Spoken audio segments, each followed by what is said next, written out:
And that was PrinceWhateverer with Ghost in the Sun. Hey there, friends. I'm Storybook, and welcome back to a nuclear reading show. Today, we're continuing Somber's Fallout Equestria Project Horizons. If you're enjoying what I'm bringing to the Wasteland, don't be afraid to tell your friends about me, or find me on Blue Sky as Nuclear Yuki. You could also do us a great favour and check us out on Patreon at patreon.com/ANRS. This story does include some graphic scenes that may be distressing to some people. Your own discretion in listening is advised. Oh, and also, since the gangs are still being feisty, Fallout is owned by Bethesda, and Hasbro made Battle the Pony, Friendship is Magic. With all that said and done, welcome, friends, to the Wasteland.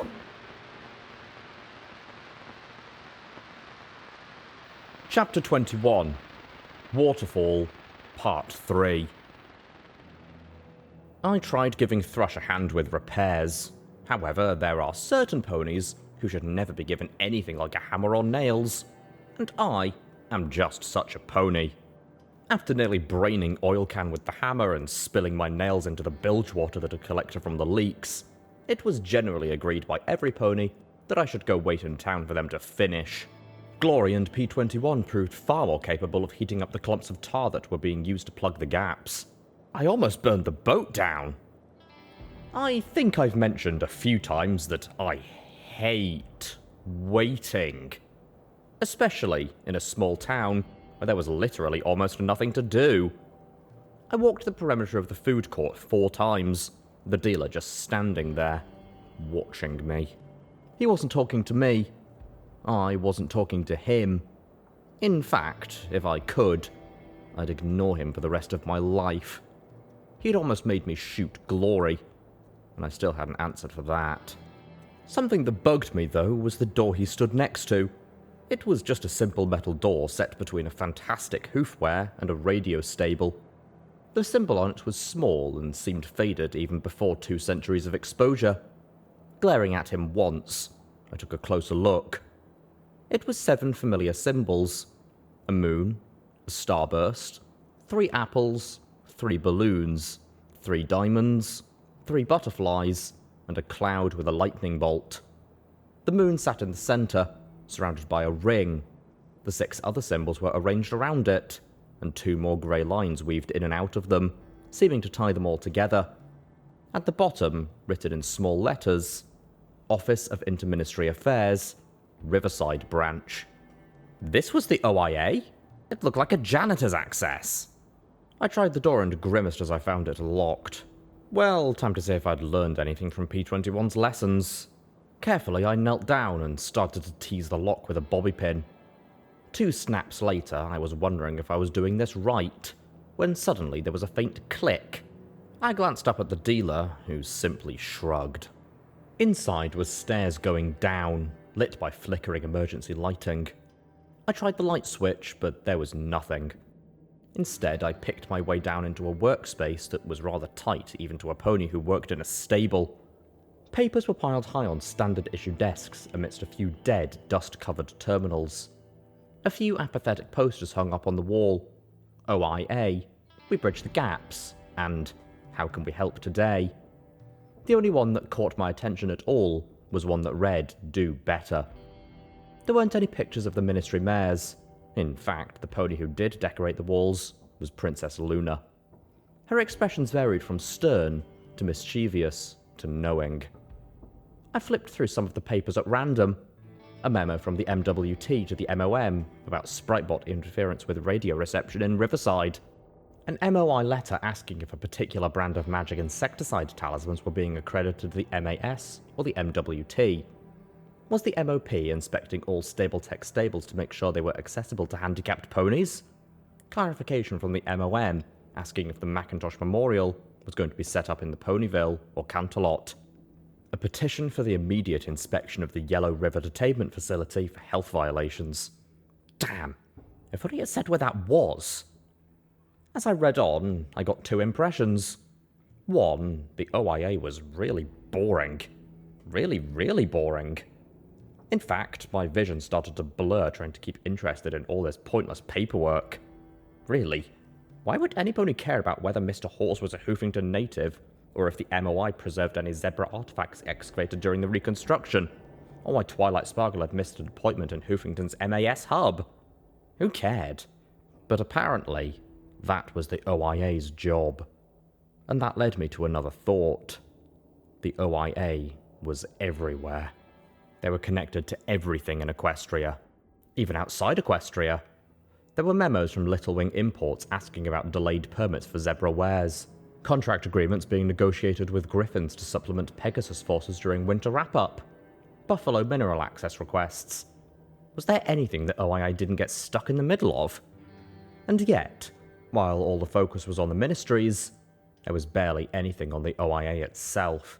No pony seemed to be asking questions about its officers or practices. In fact, I saw one letter that read, "How does one join the OIA?" It had been circled and a note written, MOM. I didn't understand how a bunch of egghead pencil pushers could be doing so much unnoticed. How could Project Chimera be legal without the MOI exposing it, or the MOM arresting Dr. Creepy Pony? Or had it been as Applebot claimed, that the ministries themselves were behind the project, and the OIA facilitated? Maybe that was why they'd been shut down so abruptly. They knew too much. I moseyed into a small hallway, past two bathrooms, the yellow aid boxes within held healing potions that had melted through their bottles, and saw a smaller office with something interesting. A dead pony. In the dry air, she'd mummified almost as much as Vanity had. The black flakes clinging to the wall next to her desk, and the small 9mm pistol in her lap told me this was probably a suicide. Her terminal still hummed softly. I tapped the keys, and after a few flickers, the screen came to life. OIA emergency code EC1101 active. Please await further contact from EC1101 for succession protocols. The terminal was stuck on that message.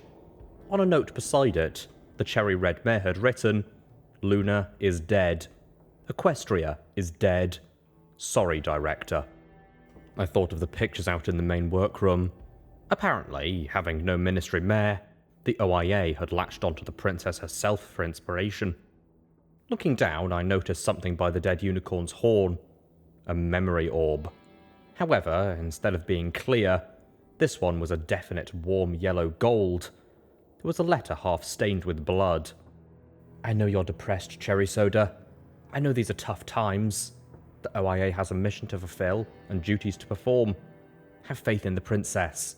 Cooperate with Horse however you can. Hopefully this will show you even The password is... And of course the rest of the letter was blackened with blood. I screamed with frustration and stomped my hooves, lifting the letter with a scowl. Then I paused, looking at it. I walked to the bathroom and turned on the sink, listening to the rads slowly add up as I carefully wetted the bloodstained section and rinsed away some of the blackened fluid. I squinted, but I could barely make out the rest of the sentence. What your stallion friend refused to give you. Okay, now I was cursing and stomping my hooves again. I lifted the orb and squinted, thinking, anal sex? Muffins? Diamonds? Head? Damn it. An answer? A foal? What? I took a deep breath. Okay, think about stallions and mares as something outside of Stable 99. What was something a stallion gave a mare? Semen? Damn it, Blackjack. I tried to concentrate. Stallions and mares were different back then. They didn't just schedule a time to do it. They certainly weren't forced to do it. They had relationships, and those relationships eventually became like Mr. and Mrs. Cake. And to do that, you had a wedding. But before you had a wedding, you had to receive a proposal. Oh boy, some pony put this poor bastard out of his misery. The stallion I was in lay on his side, and from the pain and lethargy in his body, he couldn't be long for this world. His insides bubbled with every breath, and he ached horn to hoof. There was something that felt like a numb horn pointing in his side. "You've looked better, Goldenblood," a familiar, wonderful, and intelligent voice said calmly from the doorway. My host looked slowly over at the majestic sight of Princess Luna standing in the door, and his lips curled in a reactive smile. "Your Majesty, my apologies for not rising, but I'm afraid I'm a bit indisposed," he said with soft, wry humour.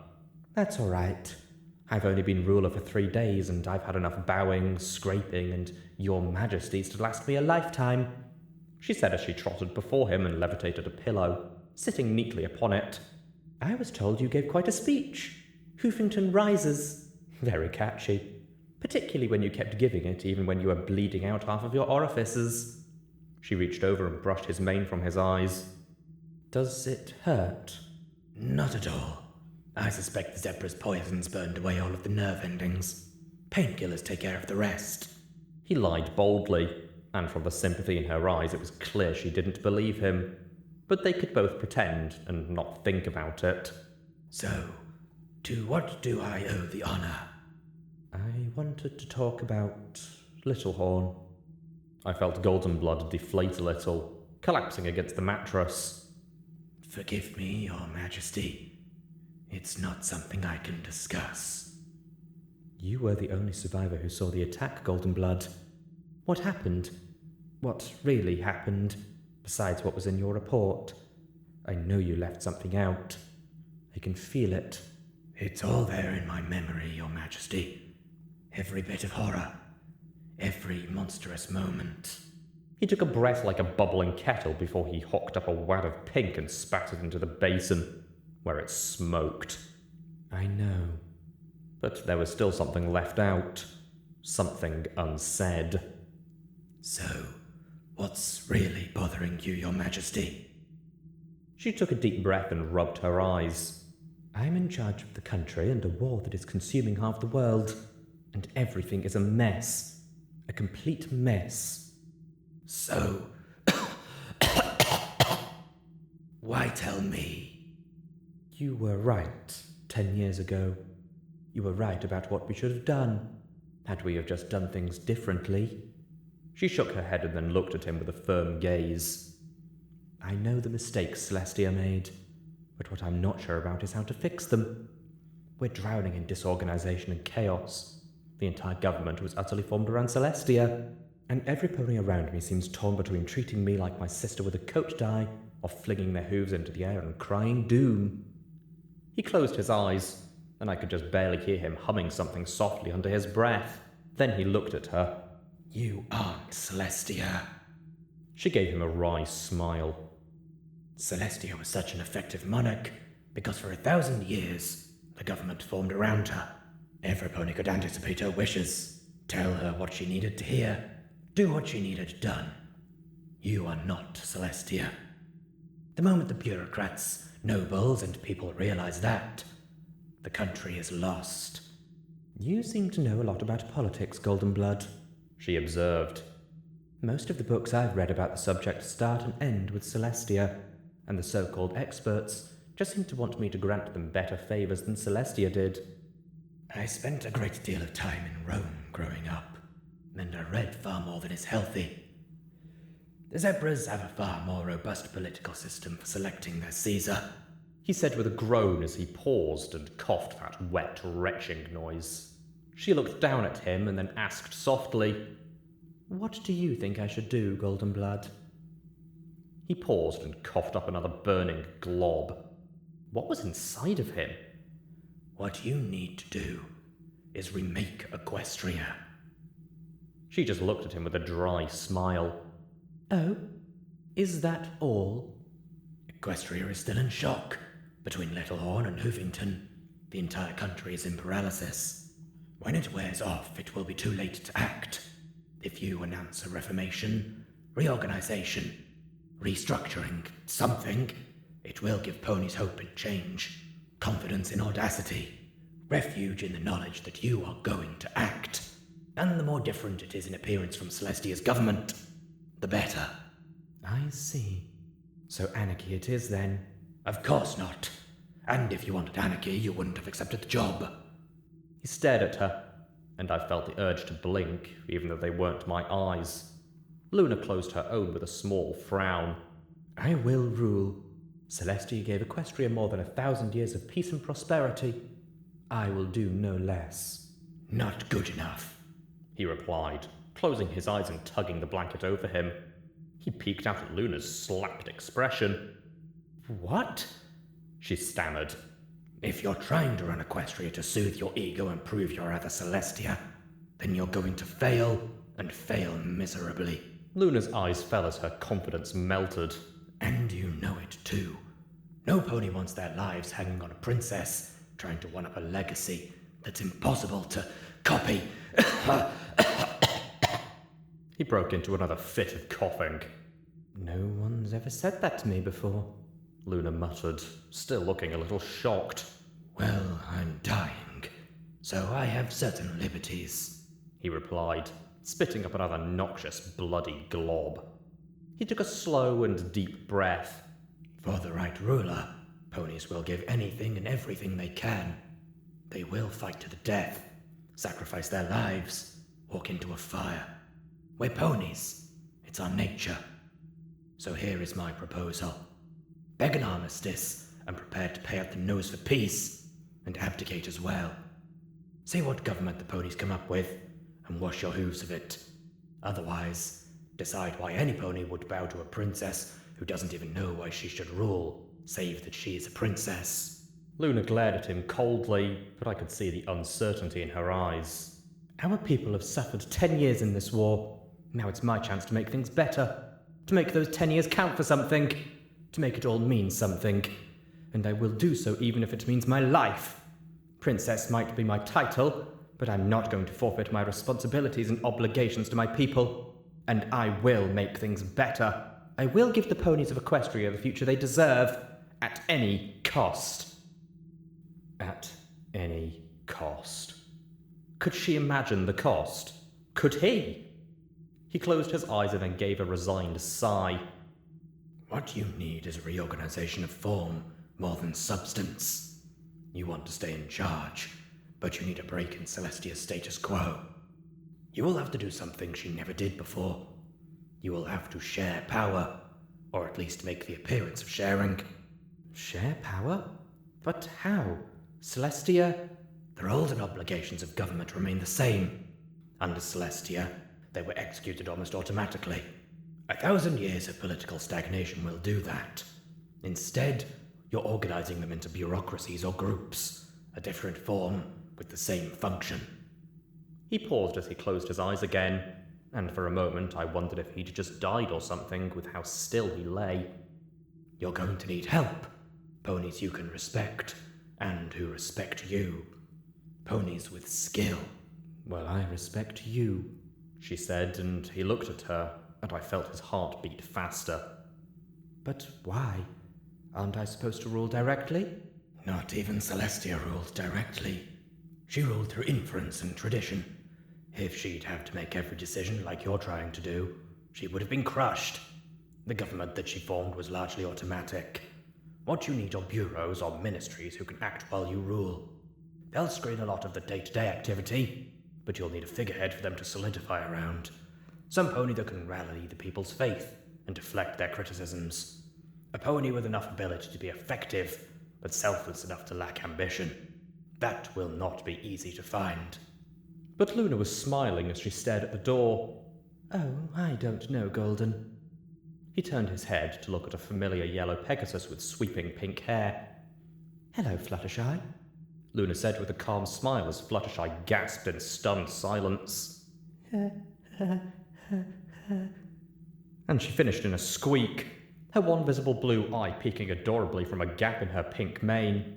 Fluttershy has been nursing me along, Goldenblood said with a fond smile at Fluttershy, one she returned as she drew up her forehooves, hiding her mouth behind them as she hovered. Her eyes darted from one to the other as she blushed terribly. Yes, I volunteer at the hospital whenever I have time, she said with a shy smile. I know I can't do much, but I want to help out however I can. Luna just gazed at her with a growing smile. Do you think that ponies would rally behind that, Golden? Fluttershy blinked as she looked from one to the other in confusion. I had to agree, it did seem perfect. So why wasn't Goldenblood smiling? He spoke softly, in a near-dead rasp. I suppose they would, Your Majesty. Thank you, Goldenblood. You've given me a lot to think about. In fact, you may have saved Equestria, she said, and she reached down and touched his side.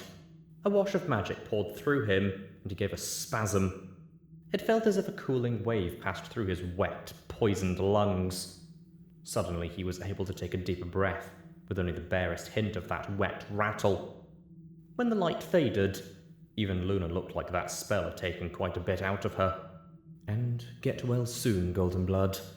I'm going to need you more than ever with this reformation. She walked to the door and Fluttershy hovered to the side. Luna gave her that clever, intelligent gaze. Fluttershy, is Twilight Sparkle still in Ponyville? I need to speak with her about an important matter. I think so. We were meeting there this weekend, the yellow Pegasus said as she rubbed the back of her head with a hoof. Thank you, Fluttershy. I will see you soon. I think that we'll be seeing much more of each other in the near future. It is time for the elements of harmony to save Equestria once again. And with one last passing look back at Goldenblood, she walked from the hospital room. What was that about?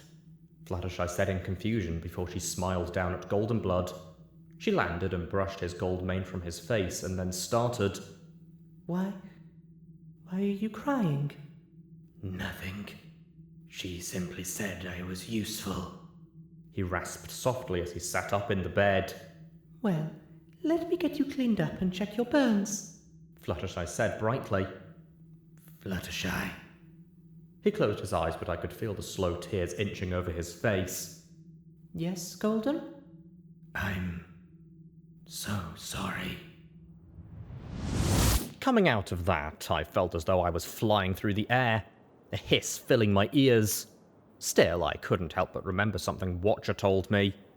I know ponies whose fuck-ups killed millions. I'd seen just a fuck-up. Goldenblood had given advice to Luna that she then took and applied to form the Ministries, and Goldenblood had been horn deep in it. And I blinked as I stared out at the river before me, the water flashing past my dangling hooves as I hung off the bow of the Seahorse, my back hooves tied to the rail. I screamed, waving my hooves wildly as we flashed across the storm-grey waters. Okay, she's awake now, Glory yelled back, waving her hooves. Get me off this thing! I begged.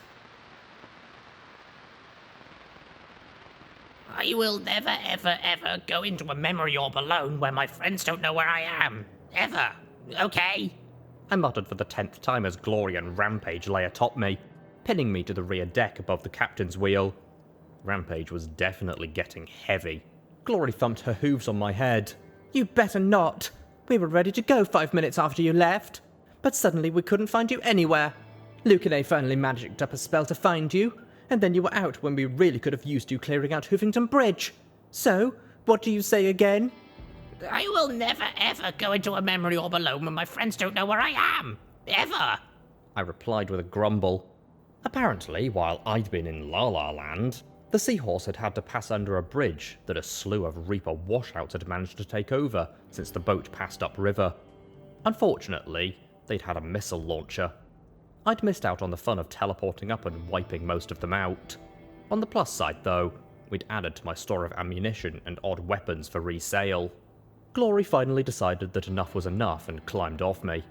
I shoved Rampage off as I looked around with bruised pride. Actually, what pride? I'd been an idiot trying to get into the orb alone in the first place. I knew it. This was just my friends letting me know how much I'd scared them. Still, I wish you could have seen it.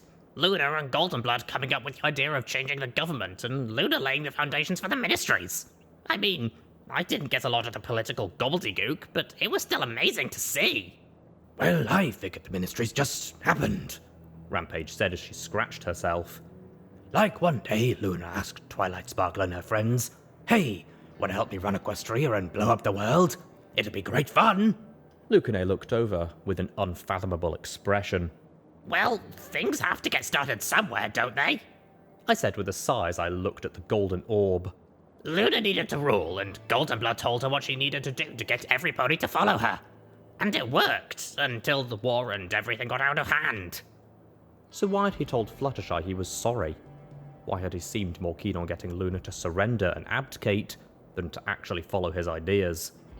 And why had he given her advice at all, only to seem to regret it later? I think all these ponies were just crazy. I said with a little nod as I put the orb in my saddlebags. Maybe it had come in useful later, or maybe Lucane would want to see it.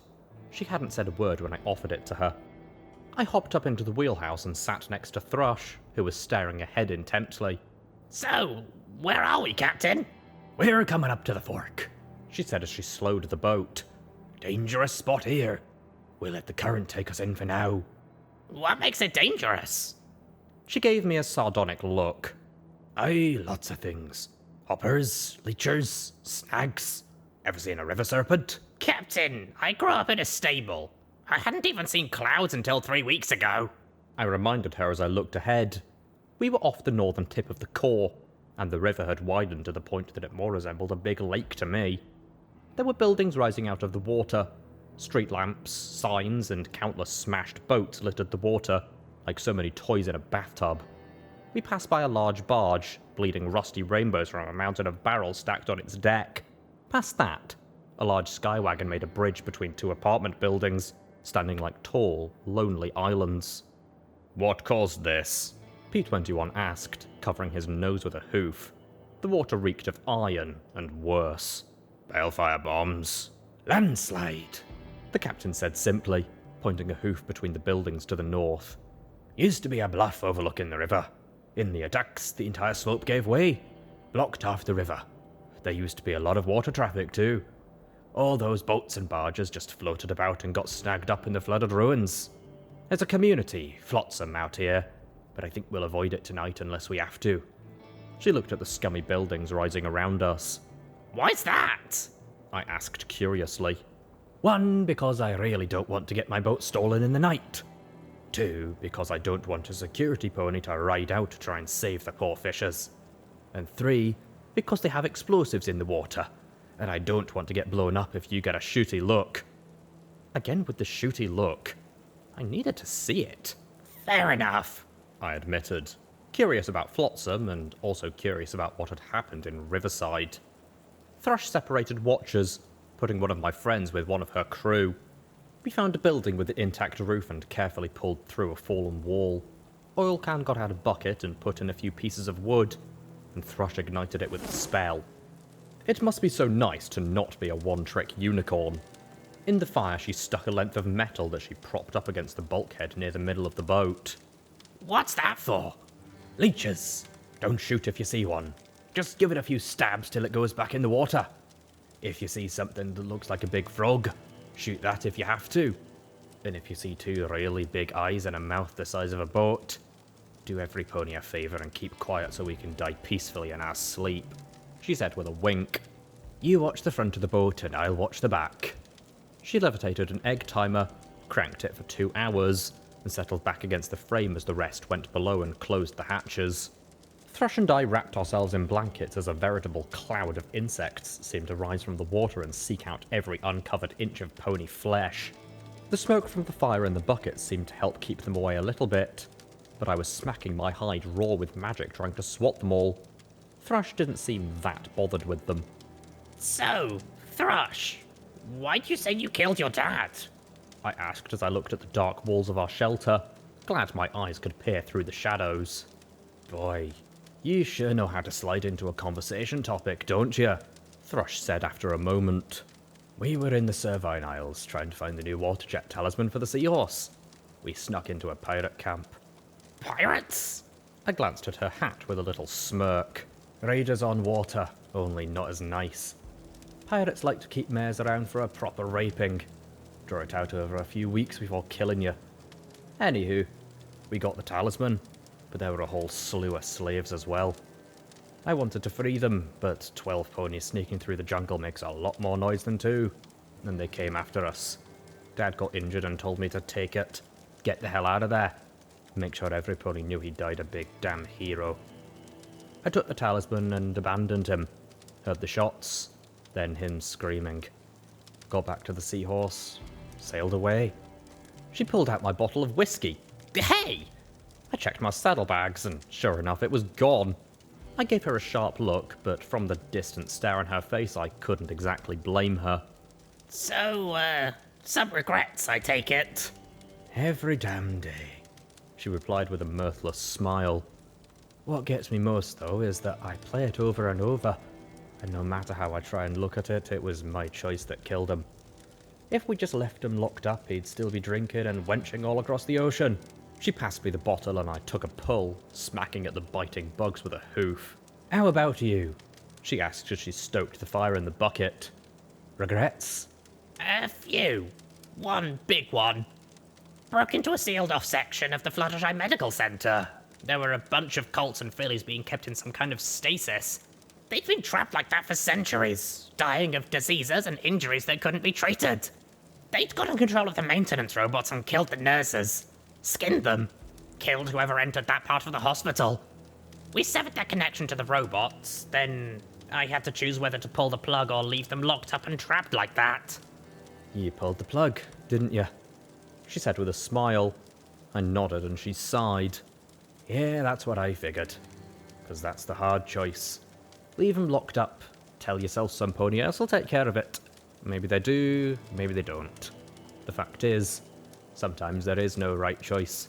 You're damned either way. The whole world is like that.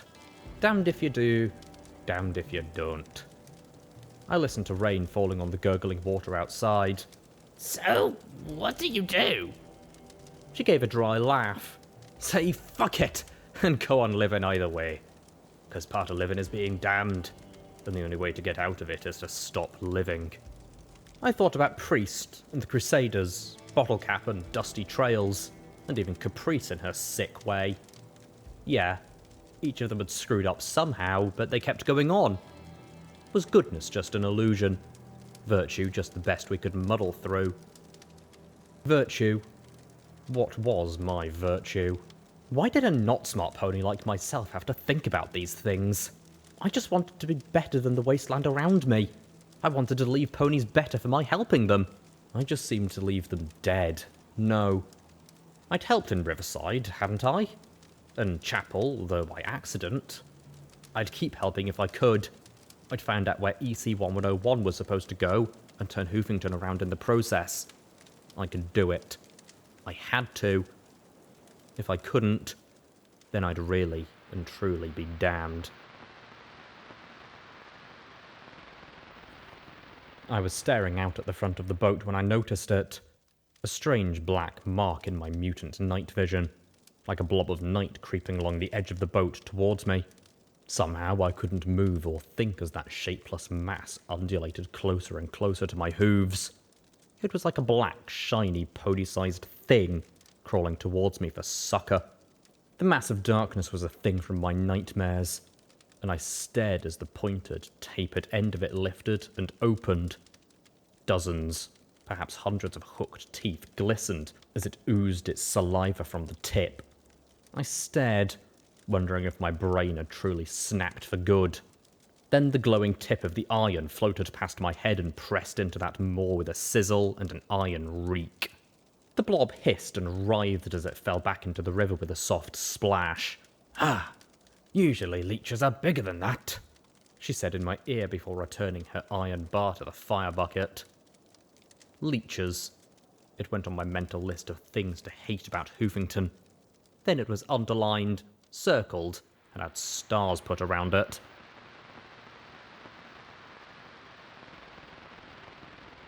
The atrium of 99 was the heart of social life in the stable. Ponies came into the open space to discuss their jobs and the few recreational activities various ponies organised. The stable picnic allowed a few dozen mares to gather, spread out blankets on the metal floor, eat some recycled chips, and pretend that we were all on the surface rather than think about our current situation. I didn't like Daisy's mum. No pony did. She was by far the largest mare in the stable and in charge of the second shift, which put her right behind Mum on the pecking order. She could be nice, but without warning, she could shift straight into vicious little comments that could become painful beatings or kickings with the slightest provocation. So it helped a great deal that I am such an idiot when I trotted right up to her and told the biggest, meanest mare in the stable, Petunia, I'm placing you under arrest for beating up Daisy. Please come with me to security for processing. Mum, sitting right beside her, went very still. What the fuck is this, Gin Rummy? You put your brat up to this as a joke? Petunia said as she chewed slowly on a grey fungal chip. A chip named Go Fish, no doubt. Go Fish? What are you doing? She muttered in horror. Being security, I said firmly, pointing a hoof at Petunia. She beats up Daisy. She cuts her too. Fish, go back to our quarters, please, Mum said firmly as she rose and escorted me from the atrium. When we were out of sight, she whirled on me. Go Fish! How could you say such things? 'Cause she does, Mama, I insisted, stomping my hoof as I looked up at her. Daisy comes to school all bruised and cut up. Petunia's the only one who can be doing it. Daisy can't cut up her own flanks, can she? Mum looked at me steadily, closed her eyes and sighed as she shook her head. Without another word, she led me up to Daisy's apartment and opened the door. Daisy looked up in shock, wiping tears from her eyes. Mum looked at her. Daisy? Go Fish made a very important accusation just now. Daisy stared at me in horror as Mother asked slowly, Does your mother hurt you in any way? Kick you? Cut you? Daisy just bowed her head. No, ma'am. I get in accidents a lot. And fights. I see, my mother said in resignation. And you know how to report it if she does? A slow, lethargic nod. Daisy, tell her! Tell her what she does to you! But Daisy just gave me a chilling look. I'd gone from her friend to something else entirely. Something past what duct tape was. This was all going very horribly wrong. Let me save you! That's what security does! That's enough, Go Fish. Let's go. You have to write an apology to Petunia. I woke to the creaking rock of the boat and the sound of P21 breathing nearby, and someone else. I glanced up at the sight of Lucane with her horn touching mine, my eyes going wide. You have interesting dreams, Blackjack. You can read my mind? I thought at her, trying not to think of a slew of expletives to add to that. Like this? Yes. And why are you reading my mind? You have interesting dreams, she repeated with a tone of amusement. And this way we will not wake the others.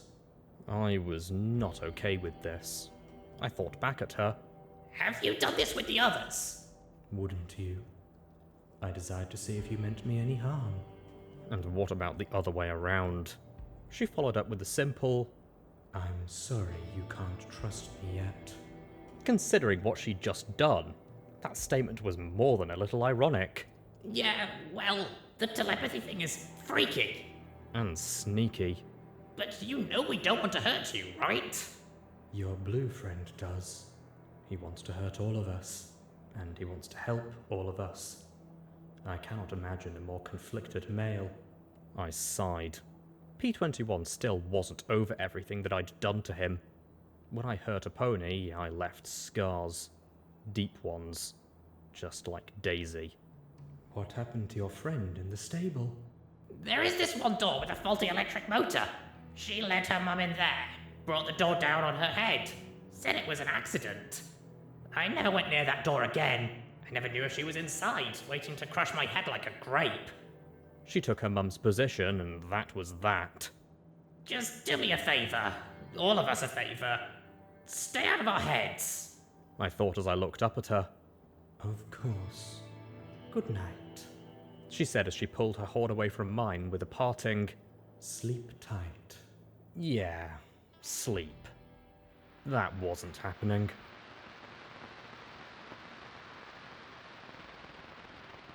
In the morning, I found Glory shaking, holding one of the cold metal rods as if it were a magic wand to protect her.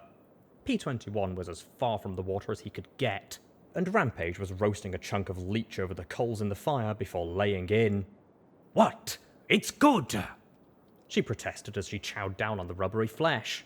Another day and she'd be at her adult weight. The Seahorse crept into the flow, the morning glow barely starting to illuminate the clouds to the east. Everything was coated in a sickly sheen of black mould and rotten fungus. Not true growth, but the only slime that could spread in Hoofington's innovation fields and tainted waters. Now that we were moving, I turned on the radio, hoping to hear more of the stable dweller and things around Hoofington.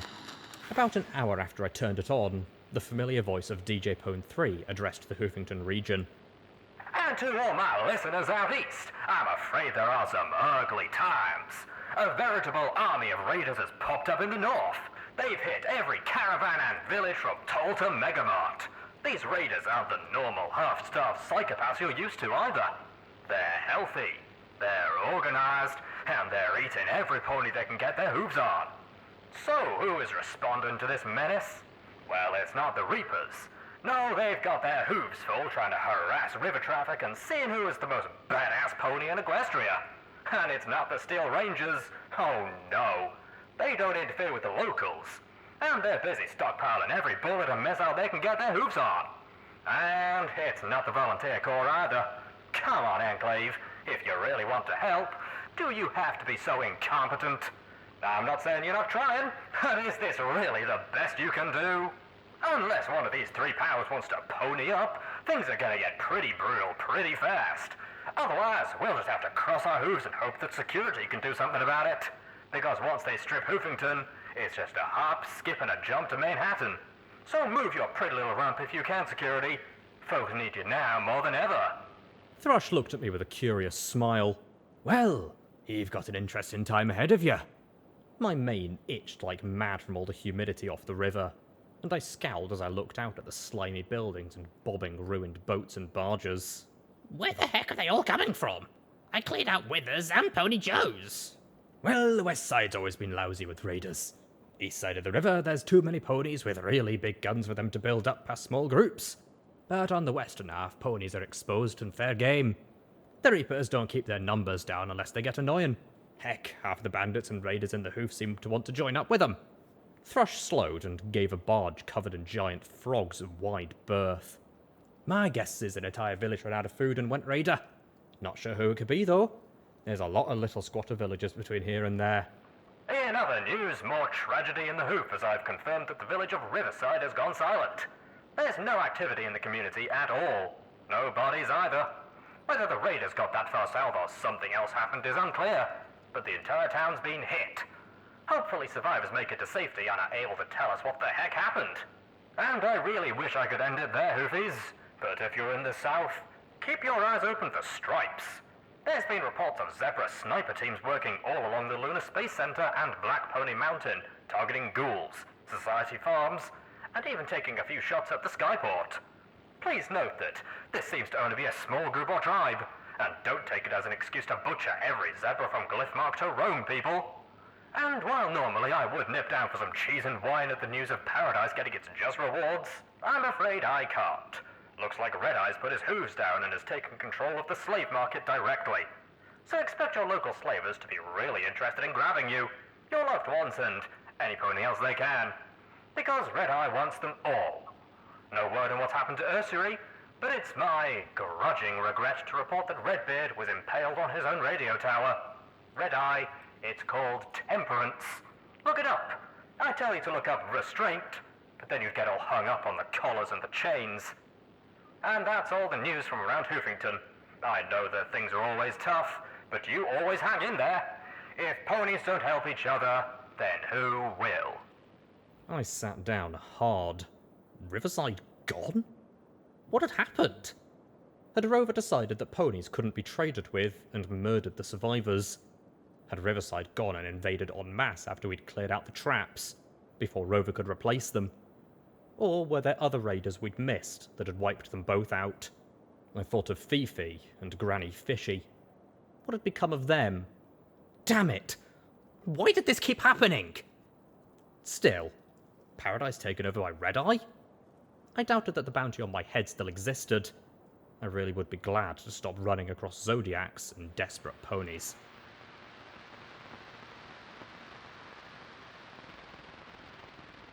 We need to put in at Flotsam for an hour, Thrush announced with a sigh, more to her crew than to us. Anchors owes me a barrel of tar and at least a case of spark batteries. She looked at us.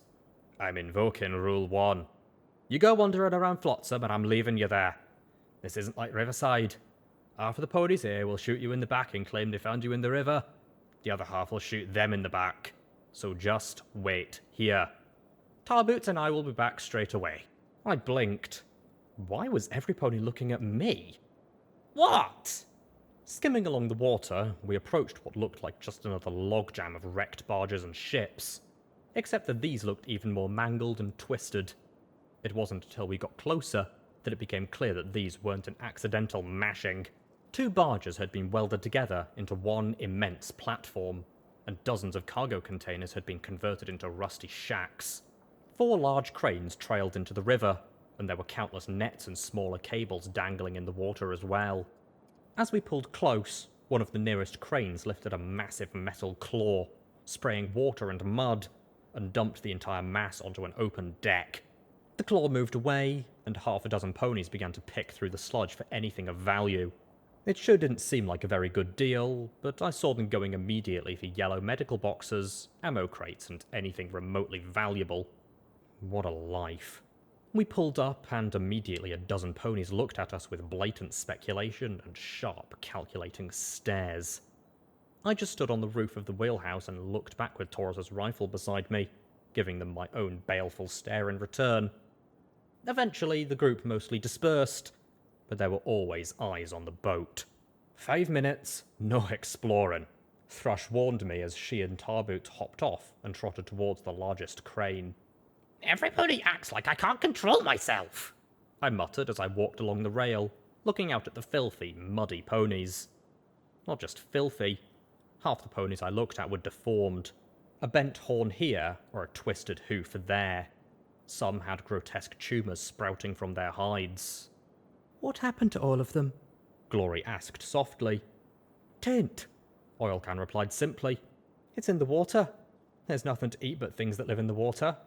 They absorb the taint, and it gets transferred to any pony that eats them. All of us glanced at Rampage, and she blinked. What? I just got disintegrated. If taint can still mess with me after that, then find me a great big barrel of the stuff, and we'll see if I can die from it. She had a point. I supposed if she got too mutated, she would just walk towards the core and come back fine. Then there was the sound of yelling and screaming. A Colt had apparently found a sealed gun case and had pulled it free from the mess. A larger, scraggly mare was taking issue with his find and lifted her hooves to beat on him as he hugged it for dear life. Okay, not exploring. I started to say as I rose. Just gonna go kick some ass. You can't, Seabiscuit said as she grabbed my hoof. Oilcan added gravely, You just make yourself free game, and us too. I gritted my teeth in frustration. Then there was a jerk that made the whole boat rock as I blinked and looked around for the source. Rampage was gone. She landed like a candy cane-striped meteor on the back of the mare, knocking her flat on the deck beside the terrified Colt. Aggravated assault on a minor! She yelled as she cupped the back of the mare's head in her hooves and slammed her face into the deck. Premeditated foul abuse! She slammed again. Resisting arrest! And a third smash that finally made the mare spasm, her face covered in blood as Rampage stood and snarled at the crowd.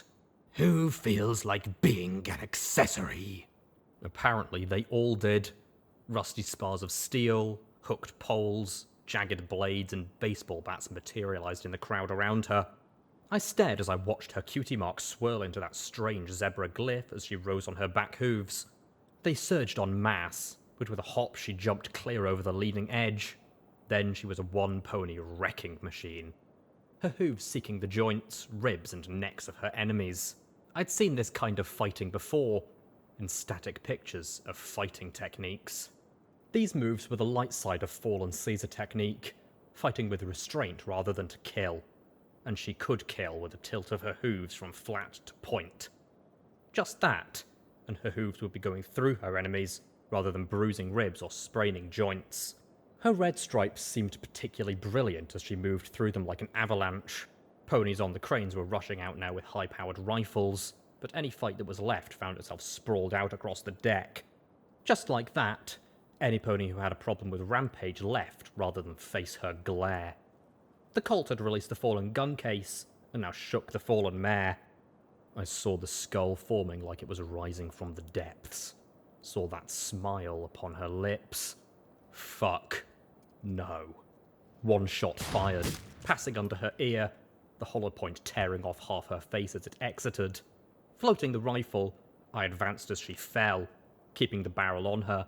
When she regenerated, I fired again, and again, and again. The entire village stared in shock as I repeatedly blew her brains out. Will somebody get this kid and his mom out of here? I shouted, and then fired as she started to rise. I did not want her to make me deal with a murderous pony using Fallen Caesar style on me.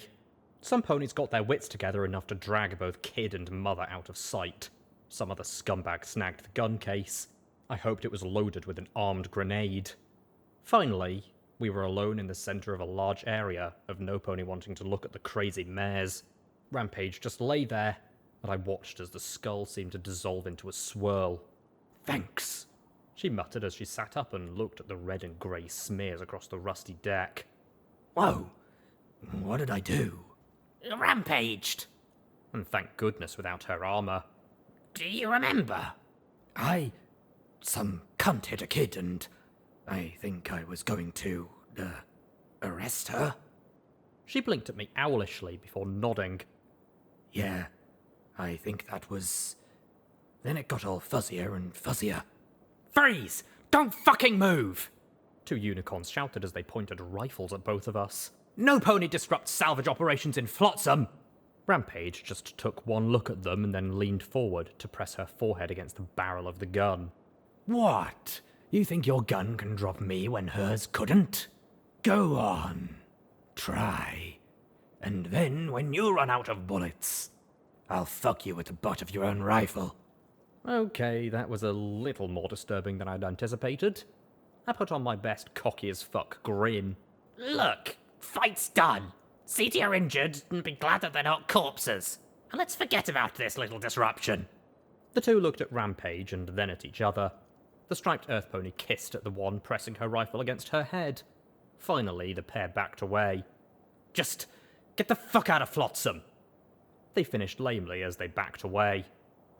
Gladly, we trotted back towards the Seahorse. I'd seen all I wanted to of this place. Then I paused as I saw a pony sorting junk. My eyes were drawn to a slim black case the length of my fetlock next to a heap of bent sporks, cracked Ministry of Awesome coffee mugs, and battered plates. The stallion pretended I was invisible as I pulled it out with my magic. Where'd you get this? He looked at me finally, then at the case. He lifted a hoof and I stared at the tentacles that wiggled at the end of his limb. Ministry of Awesome Sky Carriage last year. Good salvage. You like it? He asked with a hungry grin. 10 caps, I said, trying not to shudder as his tongue slipped out. It looked like a grey pipe. He seemed to struggle for something to haggle over. Charity would have owned him. It's very, black and shiny. 50 caps. I looked at him flatly. 10 and I'll throw in 2 cans of cram. His eyes lit up. Done. We got back on the boat and I touched the sleek black case. There was a soft click, and it opened in my hooves. Inside gleamed the massive magical shell and a folded up note. Rainbow Dash, you seen anything like this before? That nutjob Trottenheimer whipped it up. Does it have anything to do with the work he did for you? I carefully slipped the silver bullet into my packs. 10 minutes later, Thrush returned. She looked at Oil Can. So, did she? Leave the boat? Sure, Oil Can said with a smile. Tarboot started to grin, but not to explore or to help any pony. Her friend decided to administer a little law enforcement and she jumped out to haul her back in. Then Oil Can looked at me with a disturbed little smile. After shooting her in the head. Repeatedly. It takes a lot to get my attention, Rampage replied. The pair looked at each other. Well, I bet she'd leave to help somebody. You bet she'd explore. Oilcan said she'd wander off being bored. I guess none of us win. Wait, you bet I'd leave the boat anyway after telling me not to? I said sharply, feeling slightly hurt. Of course we did. She said as Tarboots passed the box to Oilcan.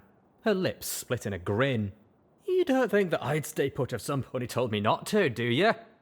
I wanted to cry. I tried to be good and stay put. I had. Was I really that predictable? From the smirks, yes. Yes, I was.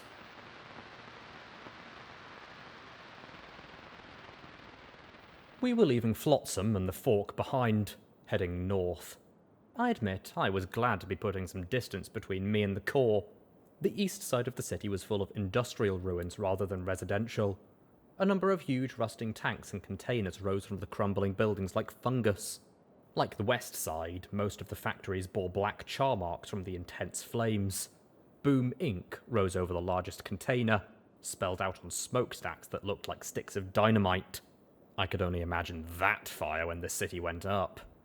The river was carrying us north towards a gap between two hills connected by a concrete arch. Okay, well, if we can make it past Zenith Bridge, we should be okay, Thrush said as she looked up at the structure. And there's a problem with that, isn't there? I asked as I looked through the binoculars. Both sides of the bridge had been fortified with trailers, slabs of concrete and sandbags. On one side was a black pony skull on a red flag. On the other side was a half apple with an inlay of 3 magical sparks ringed by gears, held by crescent-shaped wings, and overlaid by a sword with a mouth brace hilt. The Reapers and the Steel Rangers both contest the bridge, and neither side is so short on ammo that they won't take shots at us down here. It can get kinda hairy at times, since both sides have missiles. She sighed. Usually we pass by at night, but that's 8 hours from now. So, I rubbed my chin. just speaking hypothetically here, if something exploded on the Reaper side, they'd be more than inclined to shoot at the Rangers than us, right? Thrush nodded with a smile. Yeah, we've done that before, but we don't have any missiles. She looked again and scowled. Shit, they've spotted us. Probably waiting for us to get into range now. They were looking at us and each other. Maybe that meant that they would not be looking up. I looked at Glory. Thrush looked at Glory. She gave a nervous little smile. What? Why are you both smiling at me like that?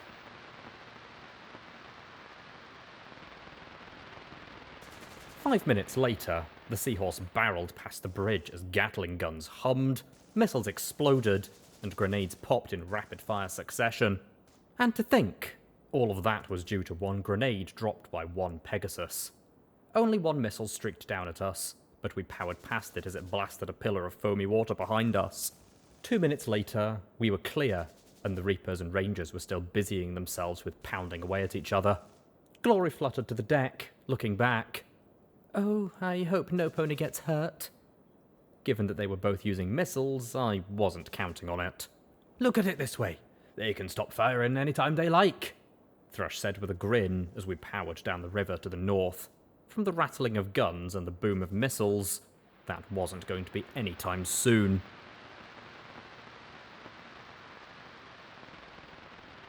Toll was the last bridge crossing the river, much lower than the Zenith span. It had a section that rotated in the middle to allow ships to pass on either side. That centre span held the village nestled right on top of the powerful drives that moved the bridge. Fortunately, it was open, and the Seahorse just powered past with a wave at the scowling ponies, who I was sure did not like getting cheated out of a payment. The bridge past the turnstile to the west showed recent battle, though, and some of the craters were still smoking. With the last obstacle out of our way, we powered down the last mile of river and into the sea. I'd never seen the sea before, never even imagined it, never could imagine it, not even from the little grey pictures in books I was too bored to pay attention to. A great legend sheet of rolling water stretching as far as the eye could see. Half of it was obscured by a port to the east, but my eyes stared out further and further till my gaze reached the horizon. Far off, I could see strips of blue. Suddenly, I didn't want to stop. I wanted to ask Thrush to continue on out into that great open emptiness and get away from the nightmare that was Hoofington. I wanted to leave it all behind, For good. Cards shuffled in my mind, and I let out a long sigh as I looked to the west at the large hills over the sea. I couldn't go, no matter how much I wanted it. And it didn't matter if I wanted to go somewhere else. Thrush's father had been lost to pirates. The Wasteland was more than just Equestria. It was the entire world. There was no getting away from it. "What's that?" P21 asked as he pointed to the east towards the largest damn ship I could ever have imagined. It was tied up to a pier, but listed to one side somewhat. It had turrets mounting the biggest damn guns I could ever imagine. They looked longer than the Seahorse. Her Majesty's ship Celestia. They called it a battleship. Guess what it was for? Thrush said with a snort. It's enormous. P21 gushed. The HMS Luna was bigger. Thrush said as she pointed at a darker patch in the middle of the harbour below a rusting tower of metal. Took a direct hit from a balefire bomb and still took almost a century to completely sink. The Celestia is now the local headquarters of the Steel Rangers. What's their story? I get that they have power armor, but why are they in Hoofington? I asked with a small frown. Well, back in the last years of the war, Blackjack designed magic power armor. Soldiers that were trained in its use became an elite group. When Equestria went boom, they buried themselves in bunkers and stables and waited it out. About 30 or 40 years ago, they crawled out of their base in Manhattan and started to spread. They've got some sort of edict to collect and protect the MWT's technology. And since ponies aren't MWT tech, we can go fuck ourselves. 20 years or so ago, they came down to Hoofington. I guess Elder Crunchy Carrots took one look at the Celestia and just orgasmed. If they could get the guns to work, they would take over the city. If they could get the damn thing seaworthy, hell, I don't think any place within 20 miles of the sea would be beyond their control. Could they? I couldn't imagine those enormous guns firing. How big were the actual shells? If it could fire for miles, even the Hoofington defences might not be enough. They could batter down the wall and the city would be theirs. Except for the innovation. But what if their suits blocked it? Oh, my main did not like that idea at all. No idea. I think Crunchy Carrots just wants it working to make it work.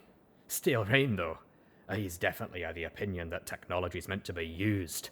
She sighed and shrugged. They're mostly bottled up in the Iron May base. I don't have much dealings with them, since the Seahorse's engine's probably pretty high on the list of tech to confiscate. I don't plan on finding out just how high anytime soon. The Seahorse turned away from the Celestia towards the west side of the bay, where the land rose in high grey and brown hills. I looked back at the grey waves and the crashed and piled boats that had been jumbled together or half sunk in the harbour. From the depths of the sunken HMS Luna, I could see the telltale rainbow glow of magical radiation. Even the sea, as vast and wide as it appeared, hadn't escaped the war. Nothing had. I'll drop you off at the boardwalk unless you've had a sudden outbreak of sanity and want to come with us to Friendship City. Thrush grinned widely. Oh, it's a great place. There's this bar run by the fattest mare you could imagine, but her swill'll get you messed up faster than you can spit. Pretty sure she cuts it with antifreeze. I knew she didn't want us to split up. We were a lot alike. But she had her boat and her crew. I had my... whatever it was. Quest? Mission? Brain damage? Ugh, tempting. I never normally pass up liquor that makes me blind, but I've got a long overdue appointment back home. Ahead, we were approaching something like a carnival set up on some long wooden piers. A huge Ferris wheel bearing the rusted face of Pinkie Pie grinned out at the harbour with an impudent little wink, while a wooden roller coaster leaned perilously out over the water. Thrush carefully manoeuvred the Seahorse to a rotten stair at the end of the pier. It was rickety, but we were able to climb up to the top. My pit-butt pinged softly. Boardwalk appeared in my vision. Take care of yourself, security. I look forward to having another adventure with you in the future, she said with a grin and a little wave. You too, Captain Thrush. Don't get sunk, I replied and then frowned. Or shot, strangled, raped, disemboweled. I'll stay safe, she replied with a laugh. The talisman at the rear of the boat hummed and hissed, and on twin jets of water, the Seahorse pulled away and set out towards the open sea. I sighed softly, watching her go. You wanted to stay? Lucane said softly. Of course. I mean, she has a life that's exciting and not filled with one messed up nightmare after the next. I checked my rifle and swept it across the boardwalk. Nothing in view, nothing on my EFS. Had I actually got unlucky twice in 2 days? Carefully, we made our way down the pier and into the amusement park. The massive wheel creaked softly in the wind as we passed beneath it.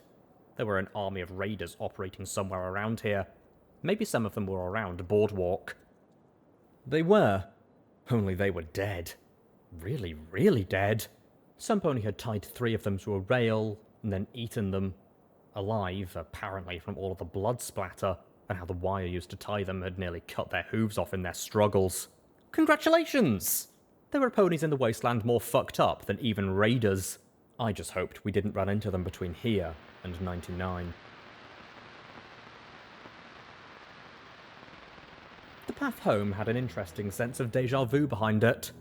Despite the fact that we'd run in an entirely different direction, I still kept looking for the farm with flooded fields, or the ruin where we first met Watcher. I was also keeping an eye on my EFS for raiders. We kept coming across signs of them. A bloody Brahmin skull hammered into a tree, a pony stretched over a stump before being eaten. I didn't check that closely, but I couldn't imagine that that had been the only thing done to her. The broken soda bottles near her hindquarters were evidence of that. In one clearing, we encountered 2 stallions completely torn to pieces. The remains thrown like garlands over the dead trees and thorny bushes. Even their skulls had been pulverized. The only thing not destroyed was their genitals. The specificness of that carnage made my mane crawl. I didn't like it. These psychopaths were way too close to my home, but I needed to check and make sure it was safe before hunting these fuckers down. And then I spotted it. The mine door was still intact. Even Deus hadn't blown it off its hinges, apparently. I picked my way towards it, looking down. The remains of raiders lay in heaps outside the... No, not raiders. Brahmin. I looked towards the door, a dread settling upon me. I couldn't hear the voices of my friends as I stepped through. The short, dark tunnel downwards was filled with a sweet stench of carrion. Down and down I moved, faster and faster, ignoring the shouts of my friends as I raced to the bottom. If the door was open, if the raiders had got it inside. But no. I gave a sigh of relief as I saw that the door was closed and secure. Perhaps the raiders had tried, but failed. I smiled as I rested my head against the metal surface. Lifting my pitbuck, I activated the Overmare's override for the door. There was a mechanical groan, then a hum. Finally, I could see Mum, Midnight, sleeping my own bed, play a game with rivets. I was home. A blast of hot, dank air hit me. I'd been outside for so long that the dankness made me gag. I heard shouts from behind me, but I didn't care. I toggled in my mum's tag and was astonished to see that she was in the atrium, right through those doors. I walked to them and squeezed through the gap before the door finished opening. Hey, every pony! Guess who's... I stared at the severed head of a mare, rotting lavender hide hanging in slats, striped purple and red mane splattered with dark bits of gore. It was speared on a shorn-off pipe, with her pitbuck locked around it, and the sign traitor written beneath it. Splayed torsos were nailed to the wall. Guts and entrails dangled from the overhead rails like streamers. The black-brown stains of blood covered every wall, and from the halls of the stable came a low, mad giggling. A hiss crackled over the speaker, and I heard the Overmare's voice. Welcome home, Blackjack! We miss you! A mocking giggle rose higher and higher as I began to scream. The Raider army was Stable 99. Footnote: level up. New perk added. Light trot. You are agile, lucky, and always careful. Or maybe you just mastered the art of self-levitation. Either way, you never set off landmines or floor-based traps. And that there marks the end of Chapter 21. Now, between messed up stables filled with lunatics, Blackjack's definitely takes the cake.